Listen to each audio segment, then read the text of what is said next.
Hey everyone, welcome back to my channel. In this video, I will show you exactly how to insert a PDF into Google Docs. So let's get started. Firstly, open Google Chrome. Click on 9 dots. Firstly, we are going to Google Drive.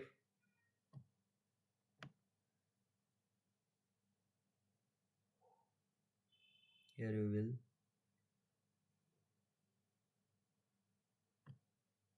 click on Drive. Open any of the folder. Now click on New and click on File Upload. Then here we will selecting PDF. Once it will be uploaded, here you will see, click on 3 dots. Here you will see open with, then click on Google Docs. It will directly open to Google Docs. If you did not want to open directly, you can click on, then click on share. Here you will see copy link, then copy link.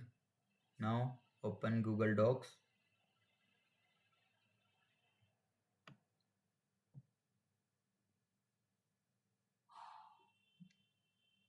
Create a document. Now paste the link. It will directly open the PDF without opening it. And that's it. Now you know how to insert a PDF into Google Docs in different ways. If this video helped you, don't forget to like, share and subscribe for more tech tutorials. Thanks for watching.